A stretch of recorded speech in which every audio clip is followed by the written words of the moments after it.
natin. Ayan ang baon ni Fiona ngayon. Pipino at apple na naman yung ano ko. At sliced bread na merong salami at itong dessert niya. Ano to siya? May biskwit to siya sa loob. Ito ano. Dalawa lang nilagay ko. Panghimagas lang yan niya. Panghimagas pa para mas ganahan pa siyang kumain sa kanyang baon dahil merong ano, may nag-aantay na ito, chocolate na may biskwit. Ayan, mahilig din si Fiona sa pipino nako. Kung alam lang po ninyo sa lahat ng anak ko, siya yung mahilig sa pipino. Ayan. Kahapon yung baon niya, pag uwi niya, ubos. Ubos talaga lahat, walang natira. Dito kami sa Dortmund. Dahil naghahanap kami ng asin para ilagay sa labas ba kung mag-snow. Ako, kung alam lang ninyo, nagkaubusan na. Sold out sa Plettenberg.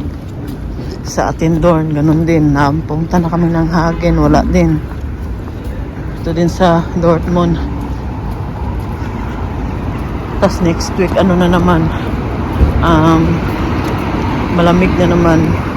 Ay, malamig. Baka mag-snow na naman ba. Tapos wala na kaming asin sa bahay. Kaya nag-order na lang kami sa Amazon. Deliver nila ngayong January 20 to 21. So tamang-tama din.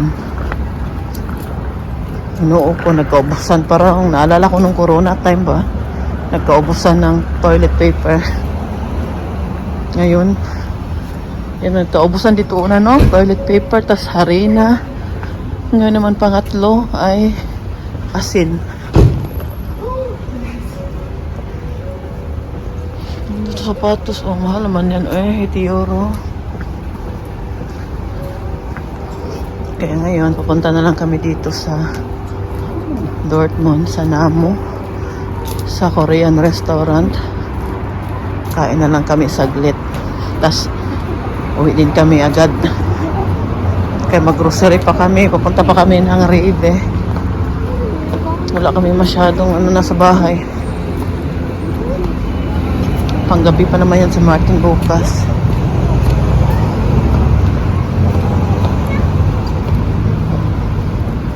Ano pa naman ka alas 7 pa lang dito.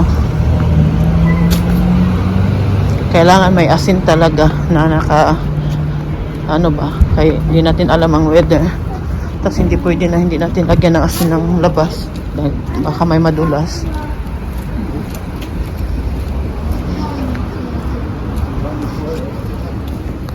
Dito na naman ako kay Rafaela. Sabi ni Rafaela, wala daw siyang may luto ngayon. Alam talaga ni Rafaela, pag punta ako dito ba, nagluluto talaga yan siya.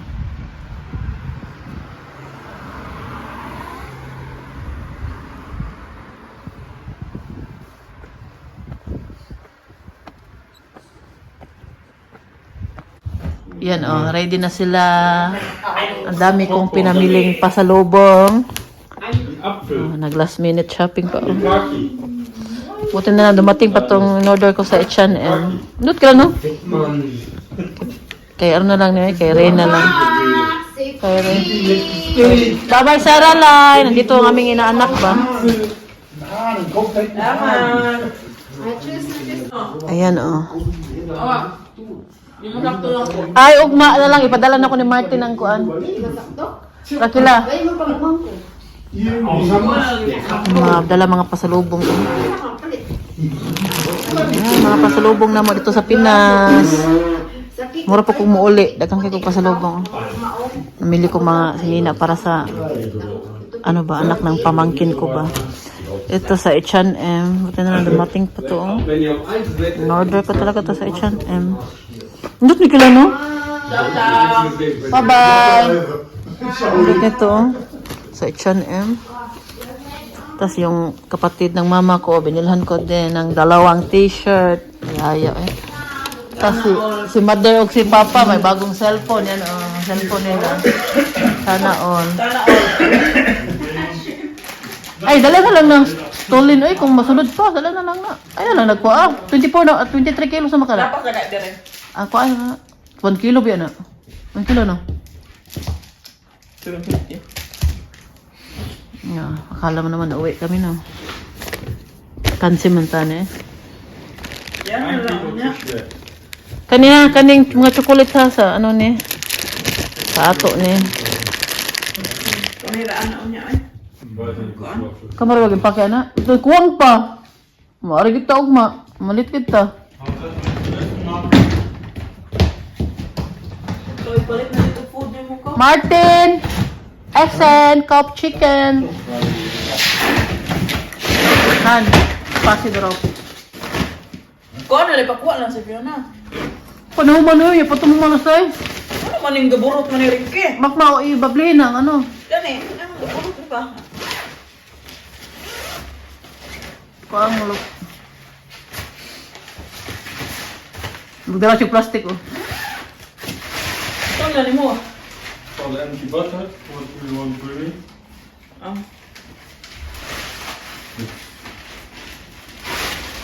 Still in Nay, the... duwas di. Asa ang sudan na na mo? Nagto sa auto. Pato ha.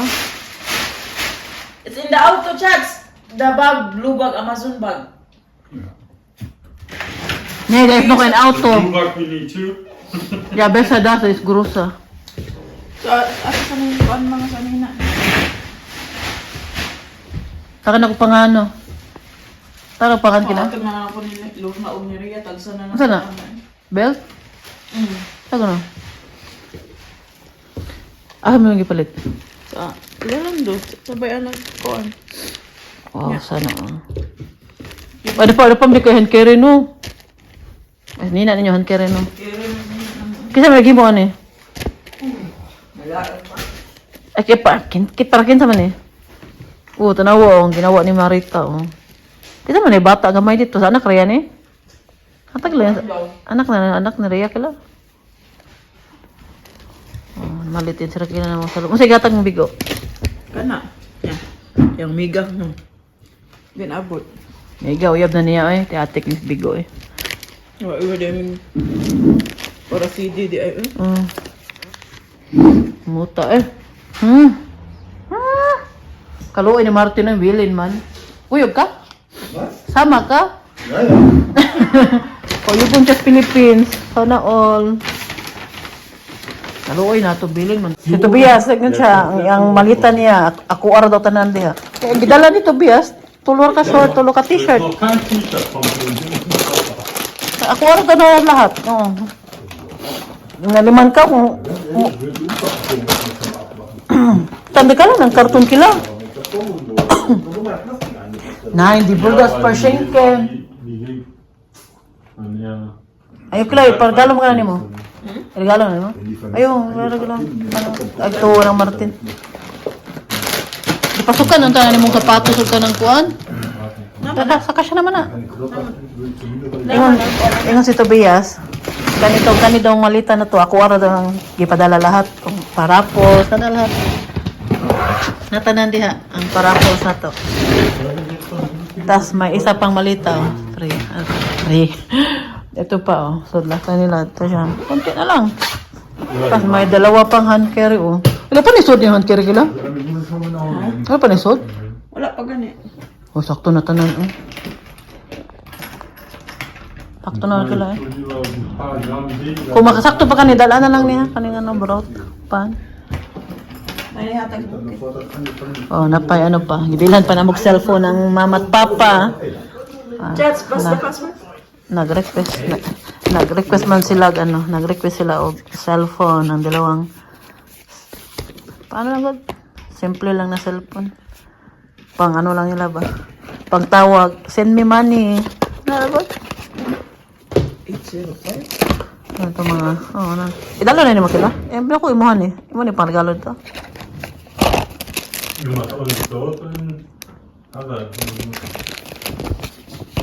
Ano lang? Kunti na lang. Wala ka abot 23 kilos ata eh. Kuwang pa na kilo eh. Pilang na po. Ito na. Mag-picture ko dali. Ano kayo? Mag-picture ko. Mag-picture tanto ba yes? Pang ano na ka ba? Oh, chats. Kaya ito na? Kaya ito na? Timbang mo na nila. Marga kuya ko, Nunes Martin, eh. Basta, 66, Anscheinend gibt keiner 66 one. Benito. Tanawa ha.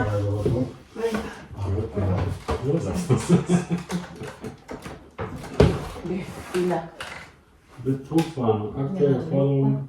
Aktuell fordern Betrüger am Telefon zur Bestätigung einer Sicherheitskaufart in der ito, bunin, ito kita, di ba? Di ako. Bitte nicht drauf eingehen.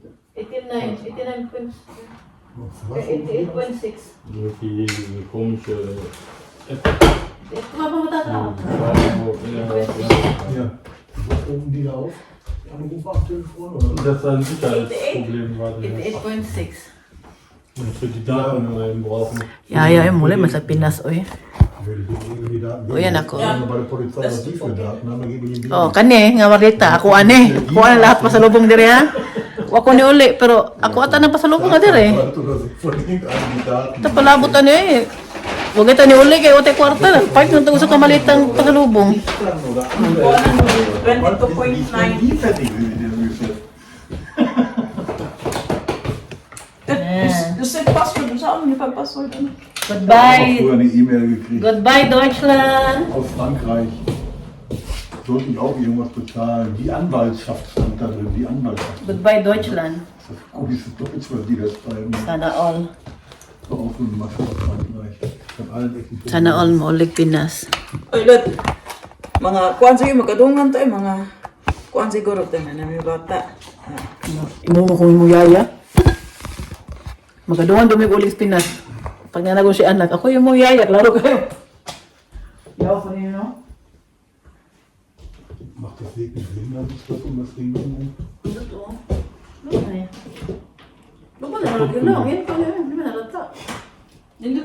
Macht das Sinn? Ano ba, nag-abot na Singapore pag ilex? Kaya tayong lex mo na, wow lex na kaya ka sa Germany. Wow, Liz, may kagid. Katamesser. Hindi ilang bag pa, ganun ko sa kulay sa bag nila. Dann damit wir so grob Set daw yan, 3-in-1. Sale. Sale kila? Mga on kila yung gutom ko eh. Wala pa ba ko'y kaon. Hindi pa. Pake na sa Rakela. Ay, gini kalimting diamond ako na. Diamond, oh. Eh, diri na mo isudang. Yahay ni Mader, ah. Taga ba diamond? Napay cellphone, napay diamond. Diri na mo. Kaya ko ning ipang. Posta na kanina kila. Kaya magka, ano na, magka... Oh, diesel pa. Bago ni mga tinagay mabalit kila. Kanarang mo lang. I-open niya, no? Malit, mas nina bago. Marag, pila ko, ano siya kaabot og 23 kilos. Naon lang. Ang mga H&M. Ito mga paraffles na naradiha. Ano na. Ay, ako pa din nagpalit, ani, Mamalit pa, tagay kong chocolate pa. Ang ko na, wala ko nagpalit. Pagkita na ko gapong, tigpamalit niyo ba? No, tagan, man din yung lagi pamalit. Wala ko nagpalit. Ikalalang ni, ha? Na ako tagaan na niya. Please, kapit bahay namin.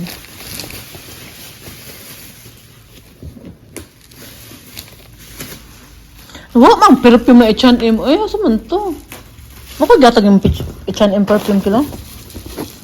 Wala ito sa ano.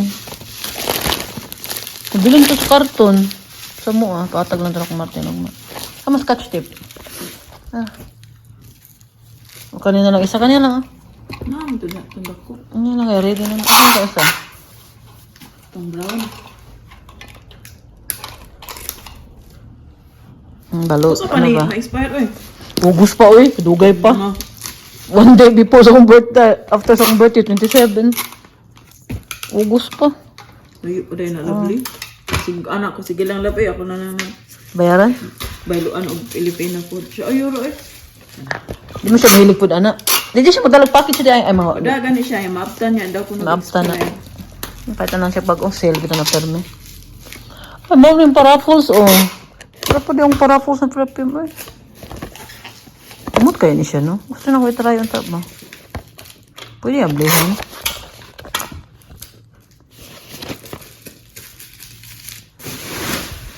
Yan, nasirado na ang, isang side. Ito na side. Sirado na. Ito na lang. Oh, ano na siya eh. Mabigat na din eh. Hindi na lang ni Rafaela. Iwan mo ng ano eh, ang perfume. Ano naman to? Perfume na ano ba? H&M. Nabilin siya. May perfume pa ka na ako ipadala. Diba? Ito yung pandali nila. Oh. Mga, yan, mga wala pang laman. Ito din. Oh. Hala! Na!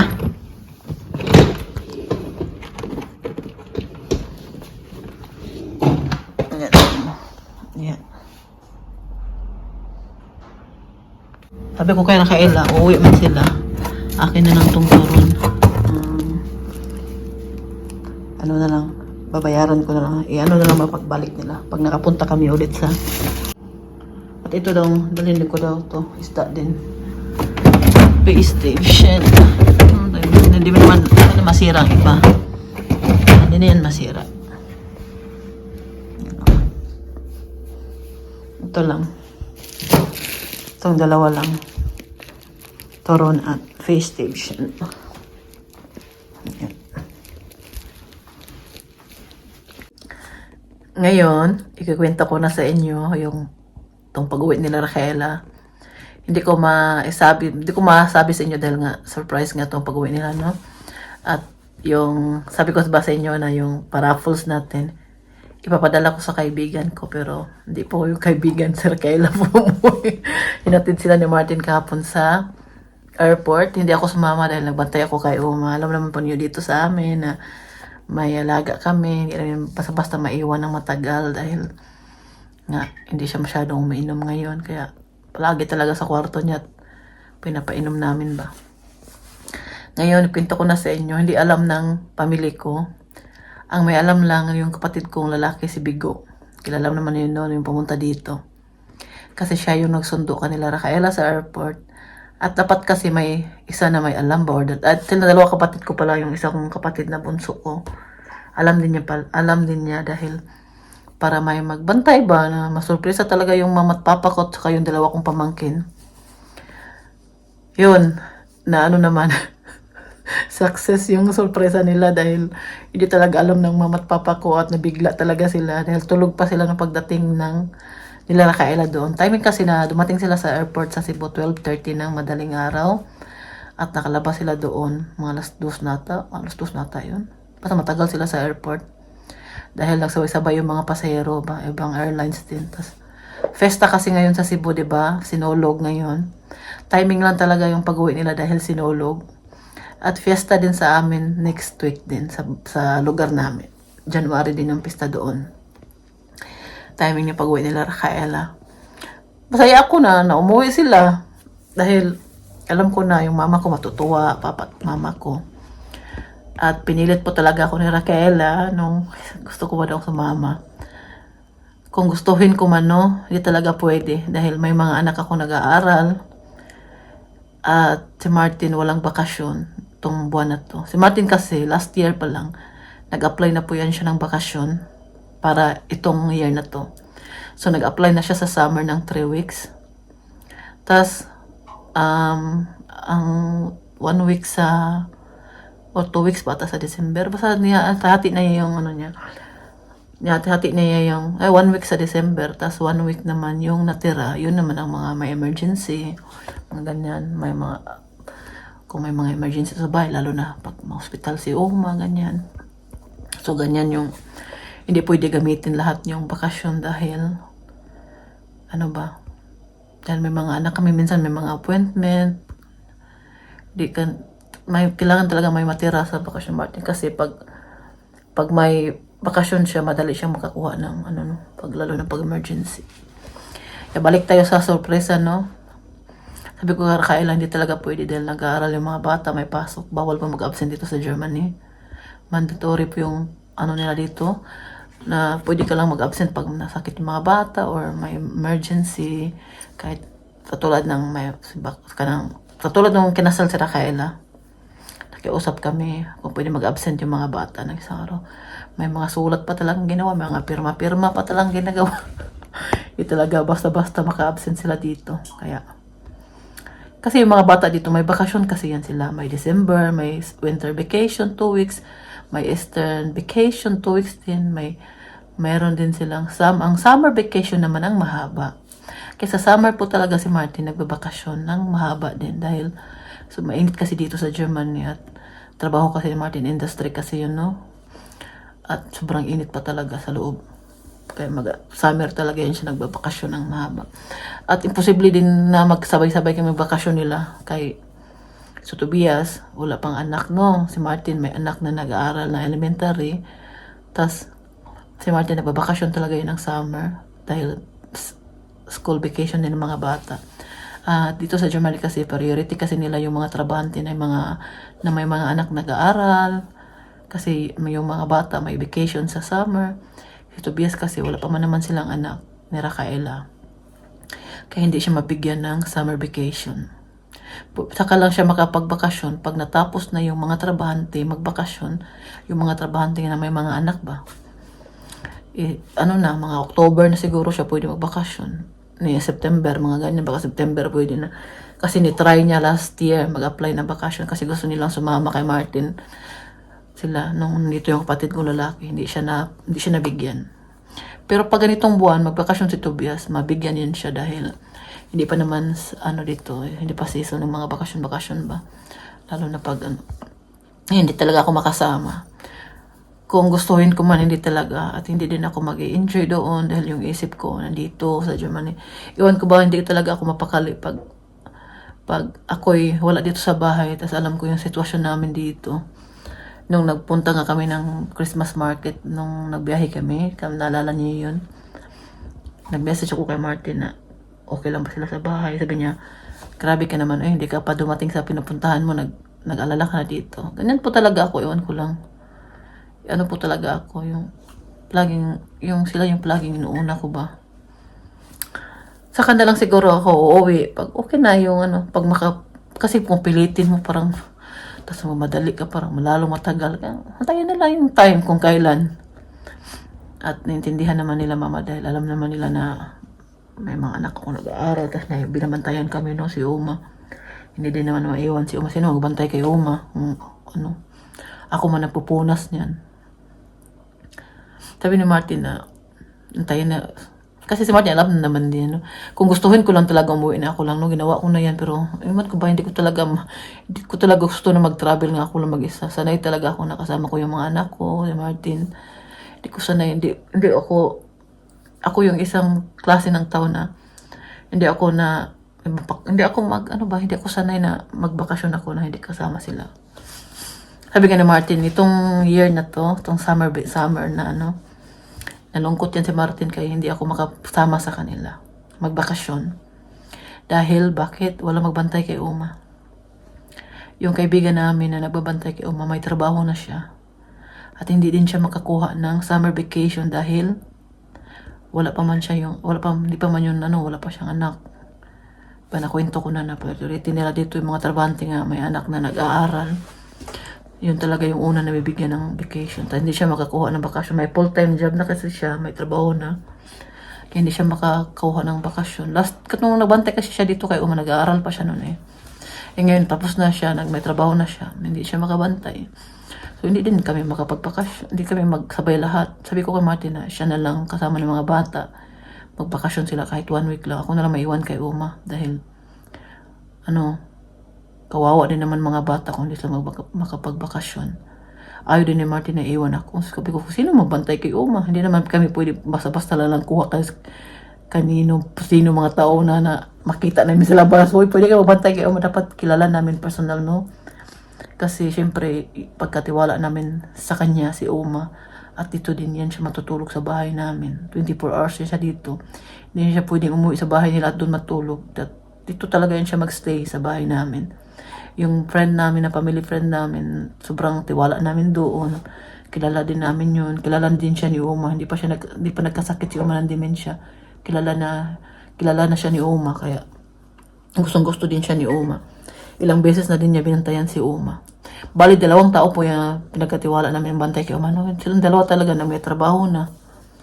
Hindi na sila makapagbantay. Kaya nag-isip ako kung sino. Hindi din naman din basta-basta na kukuha ka na lang ng sino-sino dyan dahil si Uma kasi kailangan mahabang pasensya. Si Raquel, hindi din siya makapagbantay kay Uma dahil hindi naman siya marunong pa masyado mag-German at hindi din siya kabisado din talaga magbantay ng matanda. Hindi naman yan basta-basta na ano lang yan si Uma na nakahiga lang sa bed palagi. Ganyan. Kailangan patuyuin mo din pa, upuin mo din yan, punasan. Alam naman yan si Uma, nagkagalit yan siya. Hindi lalo na hindi niya kilala si Raquel, hindi naman niya nakikita palagi. Kaya, ano na lang, ako na lang, may isa talaga kailangan na, ako okay lang naman sa akin. Importante sa akin na makapagbakasyon yung mga anak ko. Kaya sa amin naman, ang pag-uwi ng Pinas, hindi ako nagmamadali. Dahil kung magmamadali ka, mas lalong tatagal. Hintayin ko na lang yung time na kailan kami naman ang makapagbakasyon. Magkakaantay naman, no? Ang sinulog every year naman yan. Pero alam ko naman na hanggat nag-aaral pa to si Fiona ng elementary, yung mga anak ko, si Philip. Si Philip kasi high school na. Hanggat nag-aaral pa yan sila at wala pang 18. Hindi talaga ako makauwi ng Pinas na sinulog, bagatin ng sinulog. Kung gustuhin kong kasama si Martin at kung mga bata, imposible din kami. Pasok man yan sila, no? Kaya mag-antay na lang tayo sa tamang panahon. At siyempre masaya naman ako dahil nandoon si Raquel. Sobrang excited ko. At alam pa ba ninyo yung pinaka malala pa? Yung bagahe na ewan sa Singapore. Nandun yung mga pasalubong. Nakatulad talaga dun sa kapatid ng lalaki. Alala po ninyo na ewan din yung bagahe niya Singapore. Ganon din kay Raquel. 2 bagahe talaga. Nandun yung mga pasalubong. Kaya dumating sila doon, walang dalang pasalubong. Pero okay lang, baka mamaya daw, mga alas 12. Magbabiyahe daw kasi galing Singapore mamaya. Baka madala yun. Sana nga madala dahil excited din ako ipambigay yung mga pasalubong nila. Katatapos lang namin mag-video call doon dahil alauna na dito, no? Matulog na din tayo, no? At sila Raquel, bumalik na din sila sa hotel. Umuwi na sila sa hotel din. Pagod pa din sila sa biyahe at sobrang traffic ngayon sa Cebu dahil nga maraming mga daan ngayon ang sinirado dahil sa sinulog. At yung hotel nila, doon pa naman malapit-lapit sa may party-party ng sinulog. Kaya nagahan na nila ang uwi nila. Kaya syempre masaya ako, natuwa ako ba dahil umiyak talaga yung mama ko, ay na-shock siya. Kasi hindi niya talaga alam. Sabi ko, kung ako uuwi, ganun din gagawin ko sa inyo. Hindi ko talaga ipapalata sa inyo. Bahala kayo. Pag-isip din ako ng ibang ano din. Maganda kasi surprise, no? Parang ano ba, basta maganda. Na mag-surprise mo silang uwi ka ba? Kasi na maraming may alam na uwi ka. Maraming mag-aantay sa iyo. Maabot pa sa Pikas Barrio. May nang surprise kay shock ang lahat. Ay, gano'n ko. Yan, nandun po yung paraffles natin, no? Abangan ninyo. Hindi ko po siya magawa pa agad. Titingnan ko kung kailan ko siya ma-raffles dahil meron po akong gagawin pang video, no? Meron akong dumating dito na may grasya na dumating, natanggap tayo. Unahin ko muna yun dahil trabaho yun. At next na yung paraffles natin. Basta hindi na ako magla-live, no? Dito ko na bubunutin ko na siya, magawa na lang ako ng video na bubunutin ko siya. Hindi naman ako kung sino mabunot ko, yun talaga ang mananalo. Hindi ako mamimili kung sino pa manalo. Susulat ko lahat yung mga pangalan ninyo. Para sa inyong lahat to, kaya wala akong pipiliin dahil lahat po kayo nakasuporta sa akin. Ito yung palipasalamat ko sa inyo. Sayang lang ang 2 lang yung manalo. Susunod, damihan na natin pag malaki-laki na yung kita natin dito sa YouTube, no? Alam naman po niyo, hindi man ako maliit lang yung kita ko dito. Maliit lang. Kumunti na ngayong nanood sa atin, pero okay lang. Dahil meron pa naman din nanood. Kahit pa konti-konti, meron pa naman din nanood, no? Meron pa mga taon hindi pa nagsasawa sa mukha ko. May konti pa na iwan. Ayan lang. Maraming salamat po sa inyong lahat. At sa lahat po ng taga Cebu City. Happy Fiesta po sa inyong lahat. Viva Pet Señor. Bye-bye.